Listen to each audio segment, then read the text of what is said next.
Je vous salue tous bien-aimés au nom de notre Seigneur Jésus. J'ai reçu un message de la part du Seigneur pour le Congo, Kinshasa. Je lis dans Ésaïe 14, versets 24 jusqu'à 27.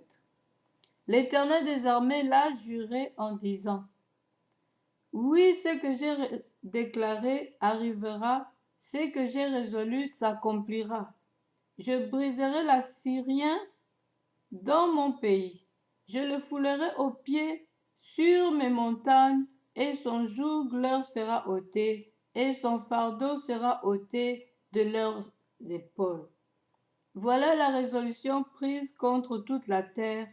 Voilà la main étendue sur toutes les nations. L'Éternel des armées a pris cette résolution qui s'y opposera. Sa main est étendue, qui la détournera. Alors, bien-aimés, craignons Dieu. On ne blague pas avec Dieu. Les Rwandais qui se trouvent dans notre pays se moquent de Dieu, jouent avec Dieu, avec leur chef. Et voilà ce que Dieu dit d'eux: qu'il les foulera aux pieds sur ces montagnes. Il dit ici: je briserai l'Assyrien. Donc chez nous, c'est pas l'Assyrien. Je briserai le Rwandais dans mon pays. Il appelle le Congo, Dieu appelle le Congo mon pays. Pourquoi? Parce que il connaît le Congo. Nous sommes plus de 10 justes.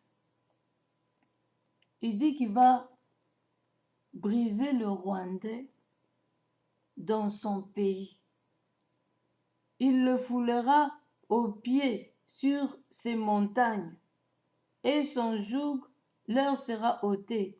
Tout ce qu'il a apporté comme malédiction, comme fardeau de massacre sur le peuple congolais, Dieu a dit il ôtera ces massacres.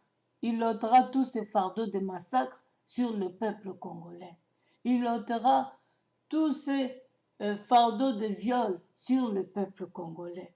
Il ôtera tous ces fardeaux de crise, de pauvreté, de famine sur le peuple congolais. L'Éternel des armées l'a juré. Quand Dieu jure, Dieu n'est pas un homme pour mentir ou pour se repentir. Dieu jure, il jure en vérité, en disant: oui, ce que j'ai décidé arrivera. Ce qu'il a dit, il a décidé, arrivera au Congo. Ce que j'ai résolu s'accomplira. Ce qu'il a résolu s'accomplira. Donc il a déjà résolu quelque chose pour le Congo, ce que je viens de vous dire. Donc, ne perdez pas foi, ne perdez pas courage. Je ne peux pas tout détailler ici parce que l'ennemi écoute ce que Dieu a résolu. Alors, bien-aimés, ne perdez pas courage, ne perdez pas foi. Priez, continuez à prier, car sans la foi, on ne peut être agréable à Dieu. À chaque fois quand Jésus passait, il disait aux femmes qui étaient vraiment remplies de foi que ta foi t'a sauvé. Il ne disait pas que ma puissance t'a sauvé, non. Il disait que ta foi t'a sauvé. Parce que quand tu as la foi et que tu pries, ça attire la puissance de Dieu d'agir dans ton pays. Mais si tu n'as pas la foi, tu ne peux pas attirer la puissance de Dieu d'agir dans ton pays. Mais quand tu as la foi, c'est comme cette femme-là qui touchait l'habit de Jésus et elle était guérie. Parce que c'est la foi qui a fait qu'elle touche l'habit de Jésus. Quand elle a touché l'habit de Jésus, elle a dit que je touche au moins cet habit afin que je puisse être guérie. Dieu a déjà vu ce signe-là de foi et Dieu a agi. Bien-aimés, vous qui avez déchiré les habits, Dieu a vu. C'est la foi que vous avez manifestée. N'écoutez pas ceux qui se moquent de vous là. Ils savent rien dans le mystère du Seigneur. Ils savent rien dans le mystère de Dieu. Il faut démontrer la foi. Vivre la foi. Alléluia. Faut pas être comme des Thomas qui veulent d'abord vivre ça, qui veulent voir ça. Mais nous allons vivre ça. D'abord, on commence par démontrer.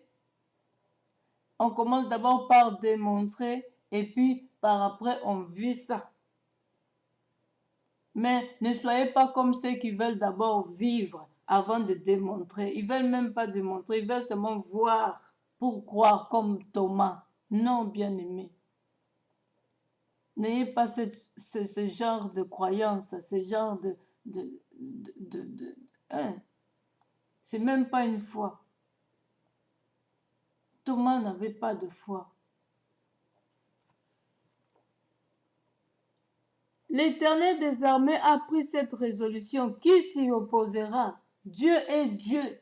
C'est lui qui a créé le ciel et la terre et tout ce qui renferme. Quand il prend une décision, toi tu es qui pour t'y opposer? Quand il a béni quelqu'un, tu es qui pour t'y opposer et l'empêcher de vivre sa bénédiction? Sache-le que ta part arrive. Sa main est étendue, qui la détournera? Toi, tu es qui pour détourner la main de Dieu qui est étendue sur vous pour vous maudire, pour vous tuer, pour vous ôter du Congo? Tu es qui? Quand il dit que c'est fini pour toi, c'est fini, quitte. Tu es qui pour t'y opposer? Alors il va te montrer qu'il est Dieu. Quand il ouvre, personne ne ferme. Quand il ferme, personne n'ouvre. Vous voulez voir dans vos yeux ce que Dieu veut faire sur vous. Vous attirez la malédiction. Vous avez vu ce que Pharaon a vu. Il voulait voir jusqu'à ce que son premier fils, son fils aîné est décédé. Et tous les premiers fils de l'Égypte étaient décédés. Parce qu'il voulait voir, il était incrédule. Il voulait montrer que même les prophéties sortent. Moi, je peux contourner les prophéties. Mais Dieu est Dieu, moi. Dieu est Dieu. Sataniste. Dieu est Dieu. Sataniste, ouvre bien les oreilles. Ouvre bien tes oreilles que Dieu est Dieu.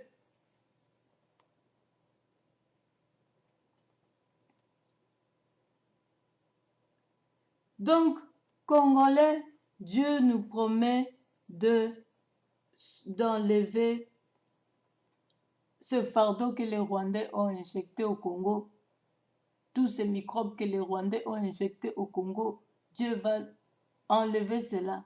Mais seulement, soyez patients, priez avant d'agir, demandez des orientations afin d'agir vraiment avec Dieu. N'allez pas agir de vous-même et que quand il vous arrivera un malheur, cela ne viendra pas de Dieu. Et ne dites pas que Dieu n'existe pas. Parce que vous êtes allé de vous-même. Mais si vous allez avec Dieu, ça réussira. Donc demandez d'abord les directives. Même si vous avez gêné, ne partez pas de suite. Demandez la directive. Que Dieu vraiment vous réponde, allez, allez. Mais si Dieu n'a pas dit ça, n'allez pas. Parce que quand vous allez échouer dans ce que vous voulez entreprendre, vous allez encore commencer à crier que Dieu n'existe pas. On a prié, on est parti, on nous a fait ceci, on nous a fait cela. Non. Est-ce que Dieu avait dit que tu ailles ce jour-là, toi? Non. Bien-aimés, soyez sages. Demandez la sagesse à Dieu et la patience, la foi, la confiance en Dieu. Congo, mets ta confiance en Dieu, tu réussiras. Et il faut agir pour ôter ce Rwandais de notre sol. Ici, on a dit l'Assyrien doit quitter le pays là-bas. Chez nous, c'est le Rwandais qui doit quitter notre pays. Bien-aimés, je vous aime beaucoup. Au nom de notre Seigneur Jésus-Christ. Amen.